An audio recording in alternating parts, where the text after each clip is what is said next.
thank you. I'm the Evesham Branch Chair. I mean, I would say we do have the strangest constituency on the planet. We're odd bedfellows, Droitwich and Evesham, because this constituency is very long and thin, and so we sort of exist as sort of two quite isolated branches, really, but we do an awful lot of joined up work together. I am the chair. I've only been the chair for, I think, really just about 6 or 7 months. And I actually only joined the Labour Party properly. I had a little dalliance with the Labour Party in the Corbyn era when I got terribly excited and I thought really large-scale change was finally coming to our country. But I got involved again about a year ago. And the reason, I suppose, if I just sort of tell you a little bit about myself, is actually I should touch on the fact, because I know Alan tried to make it a little bit competitive about who comes from the most deprived or angry area. He's laughing out there now, so I can't compete with Alan, but I'm actually from Bromsgrove. That's posh. Yeah, that usually gets a laugh. And it's in Worcestershire, as you know. It's not in Birmingham anymore. And my mother would always say, "Oh, we're not in Birmingham," in this very posh accent that sounded almost like a Birmingham accent. So I'm a first generation graduate. I was born in the 60s, you can tell I'm quite old. And I think I look back and think that I've had a pretty, really good life, actually. You know, I know I'm a boomer, so I have to apologise that we raped the planet and we took all the great pensions and we made the house prices rise. But in reality, you know, we had great free education, and I'm a first generation graduate in my family, and I went off to university, left with no debt, had a great education, and you know, that set me up for a great career. And I look at what the young people have today, and it's just a million miles from that. And what I was doing sort of 3 or 4 years ago, I was just coming towards the end of my career in, I worked in business for a large retailer. And my office was in London, and I was going up and down on the train and getting out of the train at Euston Station, walking across the road to walk to the office. And what I noticed in those sort of last 5 or 6 years was the number of homeless people I had to sort of climb over to get to the office. And when I first started going to London, it was an occasional thing. But 5 years later, it was just completely, they were everywhere, endemic. And watching an emerging gap of opportunity and equality for people, the business I was working in, the only thing we talked about, well, not me, but the people I worked for, talked about was how could we make our business work by paying people less, putting them on 0 hours contracts, just so that people at the top of the business could take bigger and bigger bonuses and pay themselves more and more money. And in the end, I think, you know, Alan introduced himself as an angry young man. I think I am the angry old man. You know, in the last few years, I've just become very, very, very frustrated by what I see. And I reached a point where I thought, well, this is it. I have to do something. So I joined the Labour Party, and probably by accident found myself as the chair. What I do remember very, very importantly from my youth is when I left Bromsgrove, I went to Sheffield, and I went to Sheffield to university in the 80s. Blunkett was the actual chair of the council then, and we didn't have traffic jams, we only had bus jams, and the services were just like second to none. It was just the most fantastic example of a really, really well-functioning socialist ideology, really. And what I see now is just sort of a country mile from that. So I find myself as the chair, and we've you know, in our branch, I think we feel like we've had a bit of a tough battle because we come from quite a low base. We're sitting in what might be the 3rd or 4th safest Tory seat in Britain, and so there is a little bit of a sense that we've tried a lot of times to win, and we feel a little bit like giving up, but we've actually really mounted, I think, what is a really great effort. We've got an absolutely fabulous team who've really pulled together, done a huge amount of work, and we were able to front 6 candidates this time, which is a really big achievement for us, and we're very optimistic about winning. If you think about what Evesham's challenges are, for anyone who doesn't know Evesham, I think if you perhaps took perhaps not a word everyone likes, but the sort of levelling up view of the world, and if you looked at what the key drivers of whether places do or don't need levelling up, then we probably have a bit of a tick in every box. I think we've got lower than average pay, we've got definitely lower than average life expectancy, we've got lower than average educational achievement, we've got very poor housing, unbelievably poor transport, and that probably sort of says it all. One of the guys who works with us, Neil, who's been doing a lot of research into this, he looked into car ownership, which I just pick as one example. So I think we have, by a country mile, the highest level of car ownership in Britain. We have, I think the national average is something like 400 cars per 1,000 people, and we have over 600 in Wychavon. And we have no functioning buses, nobody can get anywhere by bus.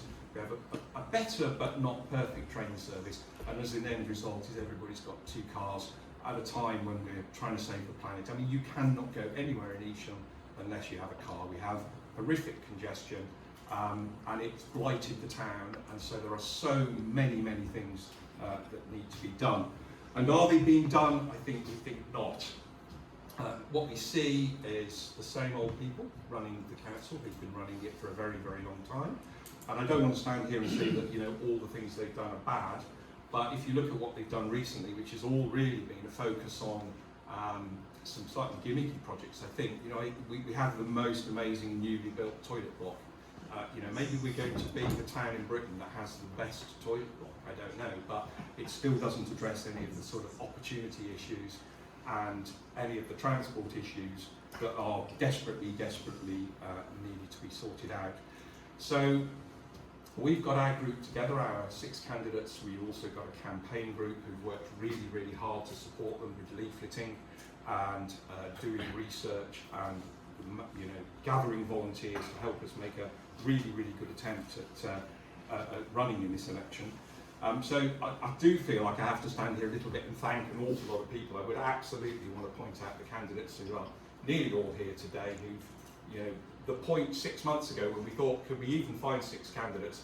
And I can tell you we've got, can we say 6 great candidates, because I'm one of them. So we've got 5 great candidates, plus me, but we have got really great candidates.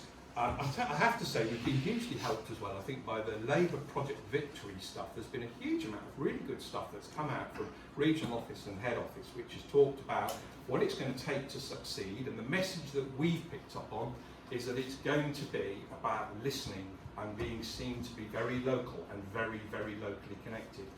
So 6 months ago, I think we bought a big red gazebo which says vote Labour on it, and we started to take it out every single weekend to tell people in Evesham that we are here and that we are listening and we want to know what you want done. If you don't want a toilet block, then what is it you want done?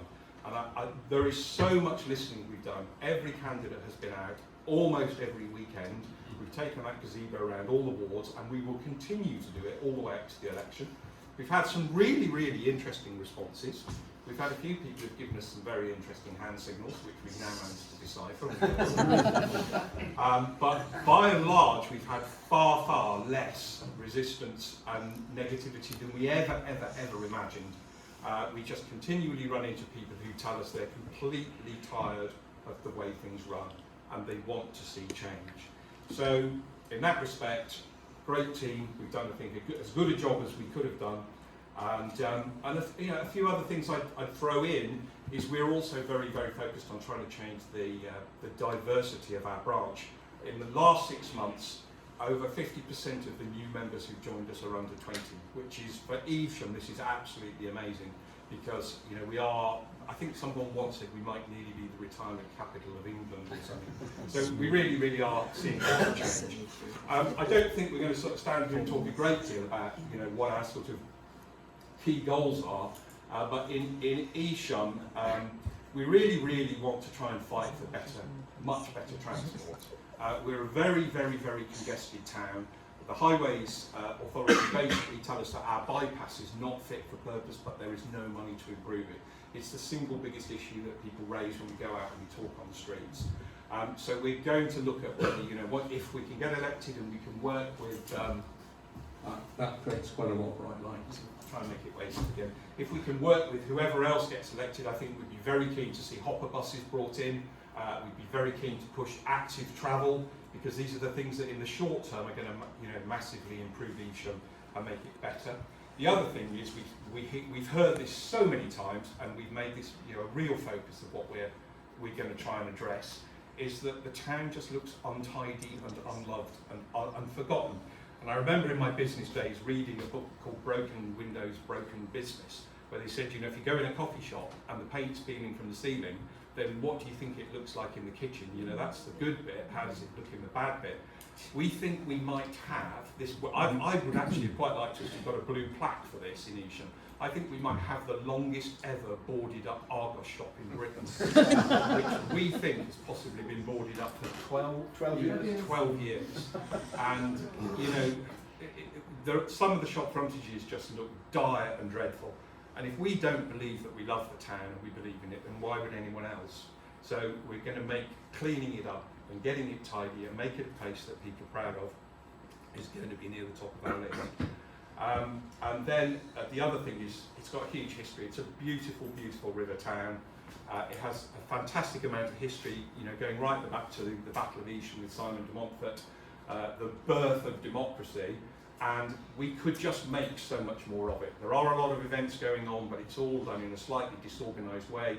Nobody really knows what's going on. We want to promote the town better, get more people to come, and we think we can make, you know, a much more positive place for people to live with better transport, which I think then, you know, obviously we're very dependent then on a lot of national policies kicking in, you know, to really begin to address some of the inequalities. But that's sort of what our approach is. There's probably a bit of a risk that Alex said, speak for 15 minutes. I thought we might have to put my holiday photos in case I ran out of things to say. The election is really, really important for us. I know it's about, you know, getting onto town and district councils, but we also see it as putting a very strong message out to the people of Evesham that Labour is there. That we, you know, that these years of just assuming that it's always going to fall to the Tories, those days are gone. We're going to be out there on in every ward with our gazebo, and if after the election we're still going to be out there telling people that this doesn't have to be like this and change can come. So we see this as a sort of stepping stone really to a bigger strategic idea that hopefully we have a national election soon, a general election, and then we will hopefully begin to see some change. Is it winnable at a general? We don't know. But we're undaunted, and that's our plan of attack. I don't think I really need to say much more. Let me just check that I didn't miss anything, you know, because I think we're going to talk about the candidates later. So I'm done, guys. That's me.